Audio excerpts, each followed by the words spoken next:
قرآن سے پہلے کچھ دلائل دیکھتے ہیں نظر بد کا ہونا۔ اس کے تعلق سے اللہ رب العزت نے قرآن کے اندر بیان کیا، اور قرآن کی ایک آیت آتی ہے جو کہ سورہ قلم سورہ نمبر 68 68 اور اس کی آیت 51 میں اللہ رب العزت نے فرمایا اور کہا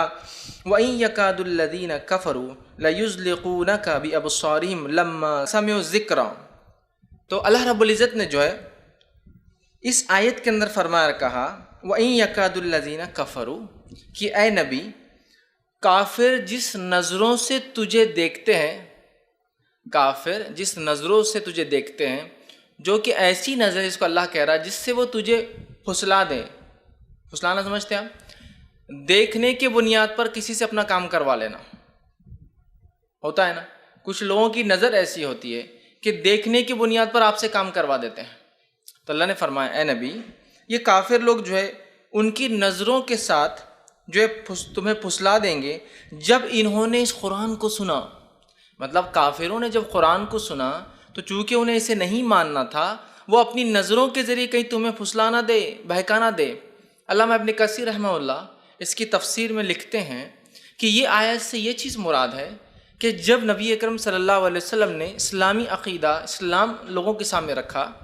تو کافر لوگوں نے کوشش کی، یا کافروں میں سے جو لوگ نظر لگا سکتا کہ نبی اکرم صلی اللہ علیہ وسلم کو نظر لگ جائے،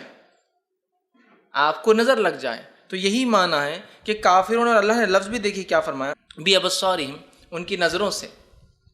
تو وہ لکھتے ہیں کہ نظر کے ذریعے کافر جو ہے نبی اکرم صلی اللہ علیہ وسلم کو پھسلانا چاہتے ہیں۔ وہ چاہتے ہیں کہ ایسا دیکھیں نبی اکرم صلی اللہ علیہ وسلم کو کہ نبی اکرم صلی اللہ علیہ وسلم یہ بات کو ظاہر نہ کرے یا چھپا دے یا آپ کو نظر لگ جائے۔ اب آپ بولیں گے نظر لگ جائے کیسا کافر چاہ سکتے، کیا نظر جان بوجھ کی بھی لگتی ہے؟ تو ہاں، کچھ لوگ ایسے ہوتے ہیں جن کی نظر کے بارے میں انہیں پتہ ہوتا ہے بائی ایکسپیرینس، چونکہ زندگی میں بہت لوگوں کو لگا چکے ہوتے ہیں کہ ہماری نظر لگ جاتی ہے، ہوتے ہیں ایسے لوگ۔ تو وہ لوگ اگر خاص طور سے کسی نظر سے دیکھے تو نظر لگ جاتی ہے ان کی، انشاءاللہ تفصیلات آگے آئیں گی۔ تو کافروں میں سے وہ لوگ چاہ رہے تھے آپ سے ان کو نظر لگ جائے، تو علامہ ابن کثیر نے اس کا یہی معنی لیا۔ دوسری آیت اللہ رب العزت فرماتا ہے یعقوب علیہ السلام کے تعلق سے، یہ جو ہے سورہ جو ہے یوسف سورہ نمبر 12 اس کی آیت میں 67 میں اللہ رب العزت فرماتا ہے یعقوب علیہ السلام کے تعلق سے۔ آئیے دیکھیں اللہ کیا فرماتا ہے کہ یعقوب علیہ السلام اپنے بچوں کو، اپنے بیٹوں کو، جن کی تعداد جو ہے 11 تھی، ان کو مصر بھیج رہے ہیں۔ اور غلہ، چونکہ یوسف علیہ السلام کے ساتھ جو بھی بہرحال ایک سٹوری بیک گراؤنڈ میں چلی تھی کہ ان کو کنویں میں پھینک دیا گیا، انہیں مارنے کی کوشش کی گئی، یوسف علیہ السلام کو اٹھا کے مصر میں کسی نے بھیج دیا، وہاں رہے، جیل گئے، باقی سب ہوا۔ پھر ایک وقت آیا اللہ رب العزت نے ان کو عزیز مصر کے جگہ اپوائنٹ کر دیا کہ وہ خزائن الارض، ٹھیک ہے، کہ زمین کی جتنی معدنیات نکلتے ہیں، ریسورس، آج کل اس کی کئی منسٹریاں ہوتی ہیں، اس زمانے ایک ہی منسٹری تھی، وہ خزائن الارض، زمین سے جو نکلتا ہے اس کے ان کو اپوائنٹ کر دیا گیا۔ اب ہوا یہ کہ اناج کی کمی ہو گئی، تو ان کے گھر والے جو کنعان میں رہتے تھے، فلسطین میں رہتے تھے، وہ بھی مصر آئے کہ مصر میں اناج فری بٹ رہا ہے، اور مصر کی حکومت وہاں تک تھی، فلسطین تک۔ اب آئے تو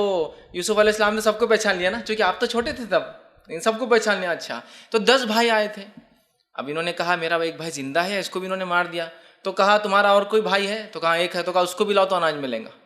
اب وہ 11 بھائی مل کر آ رہے ہیں، جو کہ 2 بیویوں کی اولاد ہے یعقوب علیہ السلام کی، پہلی بیوی سے 10، دوسری بیوی سے 2، بنیامین اور یوسف علیہ السلام سیکنڈ وائف سے تھے، چھوٹے تھے عمر میں۔ کہا لے کے آؤ اس کو بھی۔ تو اب یہ جو ہے آنے لگے تو یعقوب علیہ السلام نے کہا دیکھو میرے بچوں، ایک ساتھ مت داخل ہونا ہے ایک گیٹ سے، ٹھیک ہے؟ تو وہ فرماتے اور کہتے ہیں وقال یا بنیا، اور یعقوب علیہ السلام نے اپنے بیٹوں سے کہا، 11 جو جا رہے تھے، اے میرے پیارے بچوں، لا تدخلوا من باب واحد وادخلوا من ابواب متفرقہ، کیا میرے بچوں ایک دروازے میں سے داخل مت ہونا، متفرق دروازوں میں سے، الگ الگ دروازوں میں سے داخل ہونا۔ کیوں؟ کہیں ایسا نہ ہو جب تم ایک ساتھ، خوبصورت تھے وہ دیکھنے دکھانے میں، لہیم شہیم تھے، مضبوط تھے، نبی کی اولاد میں سے تھے، ٹھیک، تو کہیں ایسا نہ ہو کہ لوگ دیکھ کر نظر بد لگا دیں، بری نظر لگا دیں۔ تو کہا متفرق، الگ الگ دروازوں میں سے داخل ہونا۔ وما اغنی عنکم من اللہ شیء،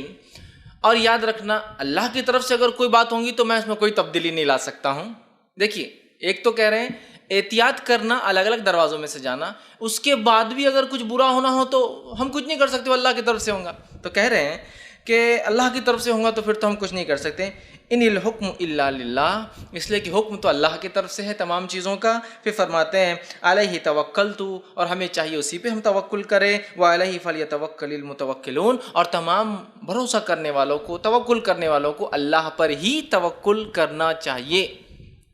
تو یہاں یعقوب علیہ السلام تدبیر دے رہے ہیں، دیکھو فرسٹ میجر کیا لینا ہے، سیفٹی میجر، ساتھ مت جاؤ، الگ الگ جاؤ۔ لیکن الگ الگ جانے کے بعد بھی تقدیر میں جو لکھا ہے وہ ہم نہیں بدل سکتے بچوں، اگر لگنا ہے نظر ہونا ہے برا تو تم الگ جاؤ یا ایک ساتھ جاؤں گی۔ اس سے ایک بات یہ بھی پتہ چلی، ہم جو احتیاط انسانی لیول پہ کر سکتے ضرور کریں، اس کے بعد جو ہونا ہے وہ تقدیر۔ ایک جگہ آئل گرا ہوا ہے، لوگ گر سکتے اس سے، تو انسانی میجرز کیا ہے، ہم کیا کر سکتے ہیں، اس سے مٹی ڈال سکتے ہیں، ریت مت ڈالیے ورنہ ریت سے گاڑی اور اسکیڈ ہو جائیں گی کسی کی، آدمی مٹی ڈالی، مٹی جذب کر لیں گی، جگہ پہ بیٹھ جائیں گی، اس کو کھینچ کے ہٹا دیجیے، سمجھ رہے آپ، یہ ہمارا ہے۔ اس کے بعد بھی جس کو گرنا ہوگا وہ گریں گا، لیکن ہم یہ نہیں کہہ سکتے ارے جس کو گرنا ہوگا وہی گریں گا باقی نہیں گریں، نہیں، انسانی کوشش کر لیجئے، پھر اللہ پر توکل، یہ معنی ہے۔ تو یعقوب علیہ السلام نبی تھے اور آپ سکھا رہے عقیدہ کہ دیکھو بیٹے تدبیر کر لو، دنیاوی اعتبار سے ایک دروازے سے مت جاؤ، نظر بد لگ سکتی ہے۔ اب کوئی کہہ سکتا ہے اس میں نظر بد کا کام پورے مسئلے میں آیا، آیت میں کہیں بھی نہیں ہے۔ اب آئیے اس کی تفسیر دیکھنا پڑیں گے ہم کو، اور یہ بڑی اہم چیز ہے کہ ہم صحابہ کے طریقے پر ہر چیز میں کتاب اور سنت کو اعلیٰ فہم صحابہ کے طریقے پر، اور ان کے بعد کی جو دو خاص نسلیں، صحابہ ملا کے 3 نسلیں، سب سے خیر جو ہے صحابہ، تابعین، تابع تابعین، ان کے اقوال دیکھتے ہیں۔ اس تعلق سے علامہ ابن کثیر رحمہ اللہ اس کی تفسیر میں لکھتے ہیں، تفسیر ابن کثیر کے اندر وہ کہتے ہیں اور فرماتے ہیں، ابن عباس اور محمد بن کعب، ابن عباس رضی اللہ عنہ تو یہ تو صحابی ہو گئے جن کی تفسیر پتھر کی لکیر ہے ایک طرح سے، ان کے بعد محمد بن کعب یہ تابعین میں سے جو کہ بہت مضبوط جو ہے تفسیر کرنے والے لوگوں میں سے محمد بن کعب، مجاہد جو کہ ان کے شاگرد خاص ہے ابن عباس رضی اللہ عنہ کے، جنہوں نے ان کی تفسیر کو جمع بھی کیا تفسیر مجاہدی کے نام سے، ٹھیک، جو کہ 4 جلدوں میں الحمدللہ اردو زبان میں چھپ بھی چکی ہے۔ بہرحال تو مجاہد، ضحک، ٹھیک، اسی طرح جو ہے قتادہ، سدی، یہ وہ نام ہیں تابعین کے جو تفسیر میں ایسا ہو ہی نہیں سکتا کہ نام آپ کبھی نہ سنے، قتادہ نے کہا، ضحاک فرماتے ہیں، سدی کا قول، یہ وہ ہے جو کبار تابعین میں بالخصوص تفسیر میں ماہر رکھتے ہیں، ایک صحابی اور باقی تابعین رحمہ اللہ یہ فرماتے ہیں۔ اور کچھ لوگ مطلب جو رضی اللہ عنہ صحابہ بھی ہے اور جو ہے رحمہ اللہ مطلب جو تابعین میں سے، انہوں نے کہا کہ یعقوب علیہ السلام نے اپنے بیٹوں کو نظر لگنے کی خوف سے خوف زدہ ہوئے تھے، کیونکہ وہ بیٹے خوبصورت، خوش نظر اور خوش منظر تھے، مطلب دیکھنے میں اچھے تھے، نظر میں اچھے بھرتے تھے، اس طرح سے وہ لکھ رہے ہیں، مطلب خوبصورت تھے، لہٰذا یعقوب علیہ السلام اس بات سے ڈرے کہ کہیں لوگ ان کے بیٹوں کو نظر بد کے ذریعے نقصان نہ پہنچائے، کیونکہ نظر لگنا حق ہے جو کہ کسی ماہر گھڑ سوار کو اپنے گھوڑے پر سے گرا سکتی ہے۔ ماہر گھڑ سوار گھوڑے پہ جا رہا ہے اور آپ نے نظر لگا دی اس کو، ارے کیا چلا رہا ہو، اور وہ گر سکتا ہے، ماہر ہے حالانکہ لیکن